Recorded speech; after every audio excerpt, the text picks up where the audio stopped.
T-Man 978 Chill Review.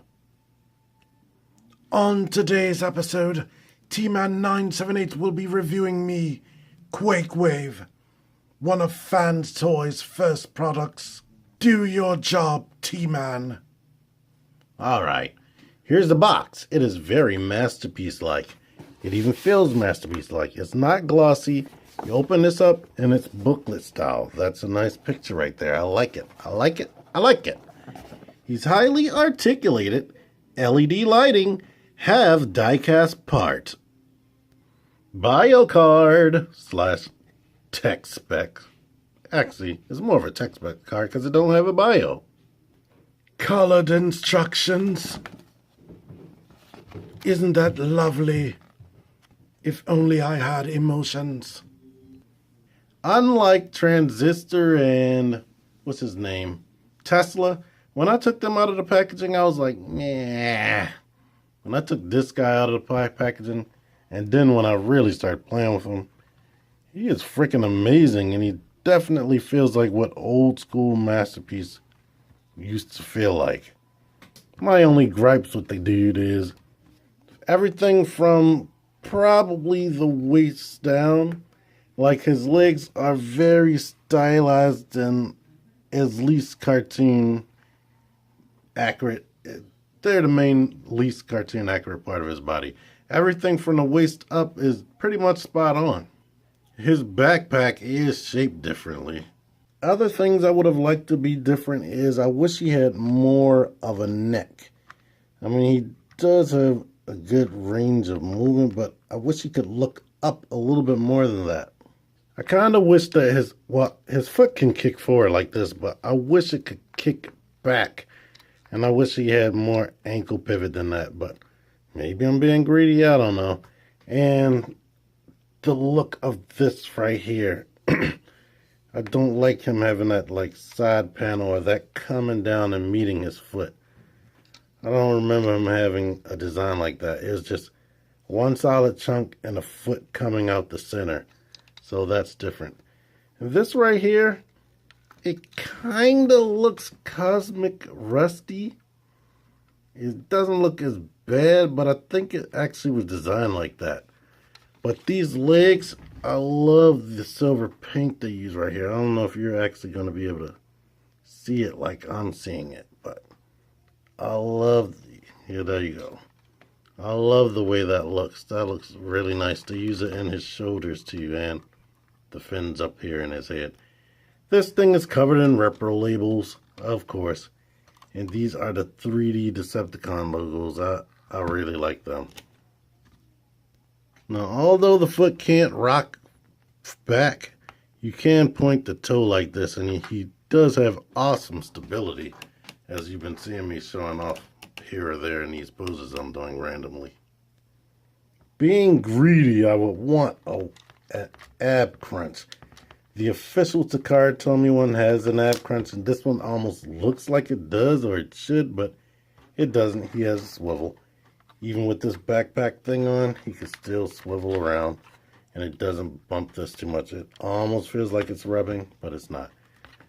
Optionally, you can take this off and fold that down, and he'll just look like this, if you like that. He came with this more translucent purple hand to match with the more translucent purple gun, which has a battery slot and a switch so he could shoot. I don't have batteries, unfortunately, but the chest, the cannon, and the eye light up if you have batteries in there. And look at this detail right there. That is very nice. It's almost like he has a matrix in there, which is weird. Overall, he's a nice looking figure. I can't complain about him. If the people who say they are happy with this and they don't want to get the official Takara Tomy version, I see where they're coming from, because this is a nice, hefty, good feeling figure. It feels awesome. Like, they change with their future releases, because this almost feels better and feels more fun than their current ones. And I love this sound right there. And that right there. I love it. Love it, love it, love it. Swivel down here, swivel up here. Universal joint there. Bends that much right there. Foot kicks forward. Not too much back like I showed. Shoulders hinge up there. Then you can rotate. This one has this hose right there. Swivel right there, double jointed elbow. And I showed off the head.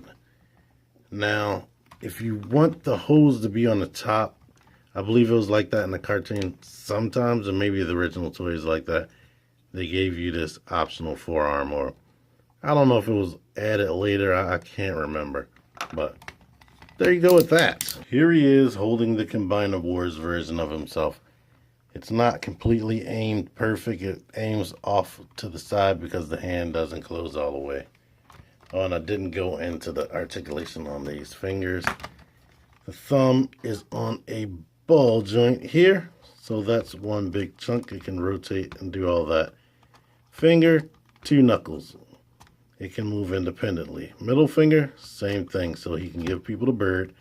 But the last 2 fingers are pinned together at the middle knuckle right there. So you can still get good poses and whatnot out of that. And you almost don't even realize that these fingers are pinned together. So that's good. The transformation is refreshingly easy and pretty much just like the old toy with a few changes here or there. And if you want to see a comparison with this guy with the other Decepticons or the official Decepticons and some unofficial Decepticons, stay to the end.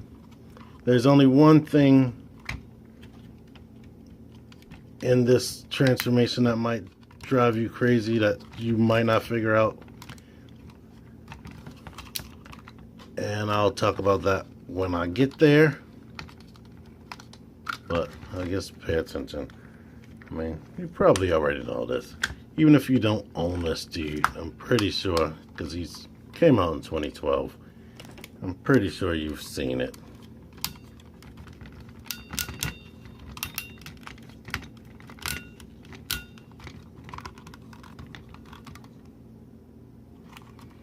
By now.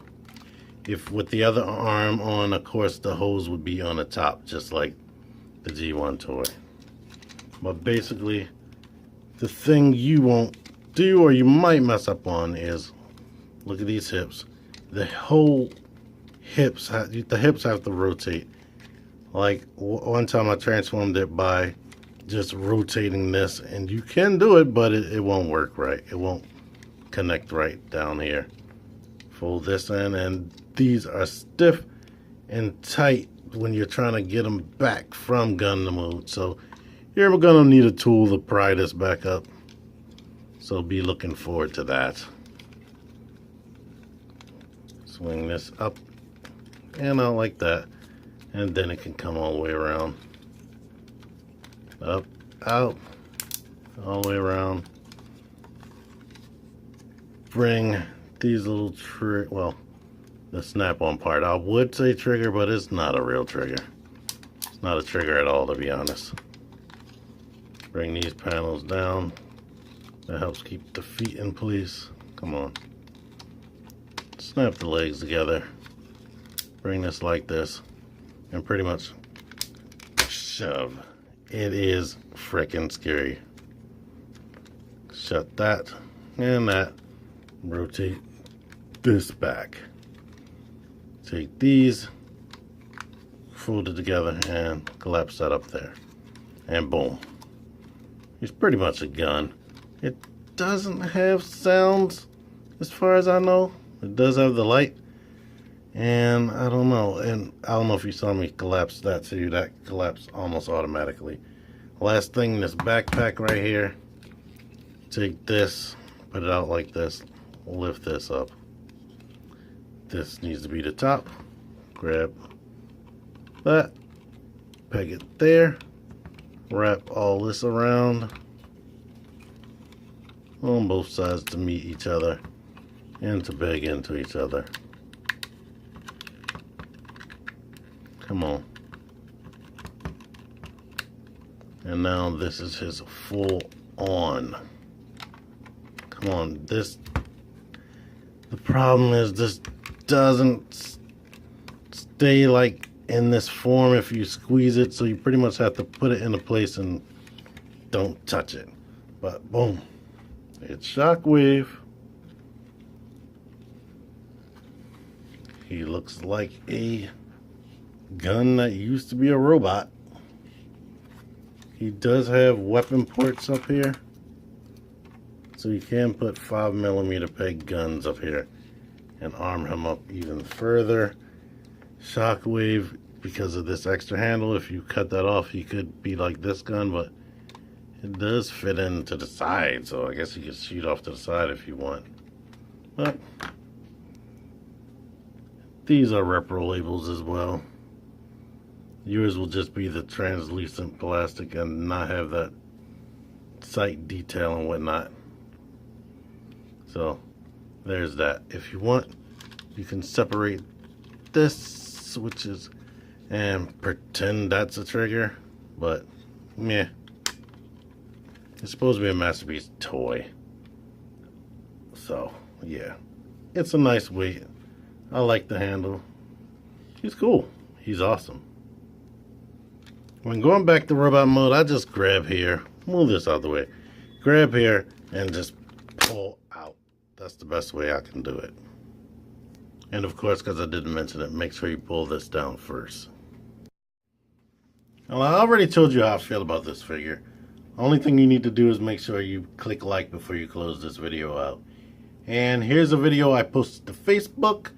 If you go to Facebook, you'll see this stuff firsthand or when I first upload it, because I may never upload some of the stuff that I put on Facebook on YouTube like I'm about to do right now.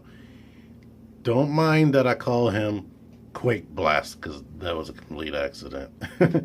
It took forever before somebody called me out on that. But anyway, thank you for watching. Stay tuned. Here's a short little video from my Masterpiece and Masterpiece equivalent Transformers. Well, Decepticons, that is. Quake Blast back there is not staying with me, but while he's here, I might as well just do this. Have a bunch of G1-ish people together at once. I showed this off on Instagram already. I was able to perch him on Frenzy's head.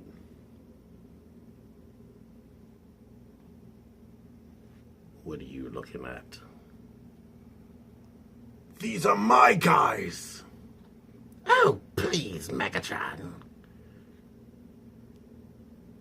And they just sound like Starscream.